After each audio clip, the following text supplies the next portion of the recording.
السلام علیکم، کیسے ہیں آپ سب؟ امید کرتا ہوں آپ بالکل بخیر و عافیت ہوں گے۔ آپ دیکھ رہے ہیں اور سن رہے ہیں ڈاکٹر محمد طلحہ کا آفیشیل یوٹیوب چینل۔ سعودی عرب سمیت دنیا کے بعض مقامات پر آج عید الفطر 1446 ہجری منائی جا رہی ہے۔ تو تمام احباب گرامی جو دنیا کے ان خطوں میں ہیں جہاں پر آج عید الفطر منائی جا رہی ہے، ان کو بہت بہت عید الفطر مبارک۔ پاکستان سمیت دنیا کے مشرقی حصوں میں رمضان المبارک کی 29 تاریخ ہے اور اتوار کا دن ہے۔ امید کرتا ہوں آپ سب بالکل بخیر و عافیت سے ہوں گے۔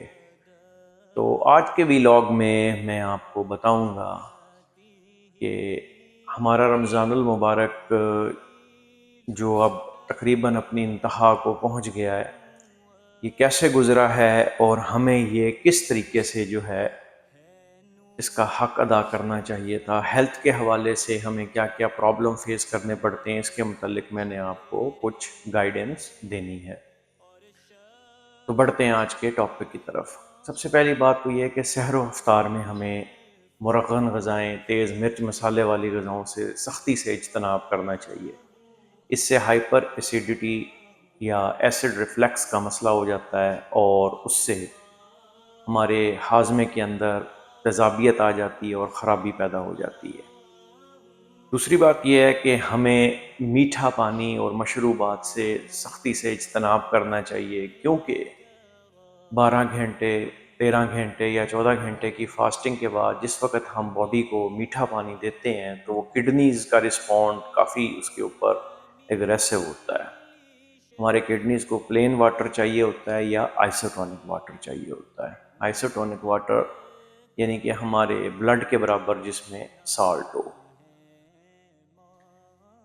تیسری جو بڑی احتیاط ہے وہ یہ کرنی چاہیے، خاص کر وہ ڈائبیٹک پیشنٹس کے لیے اور ہائپرٹینسو پیشنٹس کے لیے جن کو عارضہ ذیابیطیس کا ہے یا ہائی بلڈ پریشر کا ہے، انہیں اپنی دوا سحری اور افطاری کے ٹائم میں جو ان کی مجوزہ ہے، جو ان کو تجویز کی گئی ہے، وہ اپنے وقت پر لازمی لینی چاہیے تاکہ ان کو خدا نخواستہ روزے کے دوران کسی قسم کی ایمرجنسی کرائسس کا سامنا نہ کرنا پڑے۔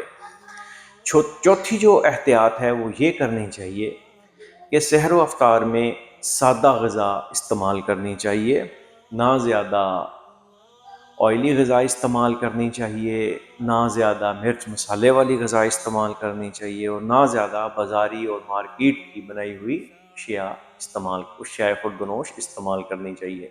فروٹس کا زیادہ استعمال کرنا چاہیے، اور پانی باقی اوقات میں جو روزے کے بغیر اوقات ہے اس میں پانی کا تناسب اچھے طریقے سے لینا چاہیے تاکہ جسم میں پانی کی کمی نہ ہو جائے۔ اور جو کڈنی پرابلم سے ریلیٹڈ لوگ ہیں، جن کو لیتھیاسس کا مسئلہ ہے، پتھری کا مسئلہ ہے یا کوئی اور مسائل ہیں، تو ان کو چاہیے کہ وہ اگر فدیہ دے دیں یا روزے کا کسی مساکین وغیرہ کو کھانا کھلا لیں تو وہ روزے کو ڈراپ کر سکتے ہیں۔ اپنا اور اپنے ساتھ رہنے والوں کا خیال رکھیے گا۔ مجھے دیجیے اجازت۔ پاکستان پائندہ باد۔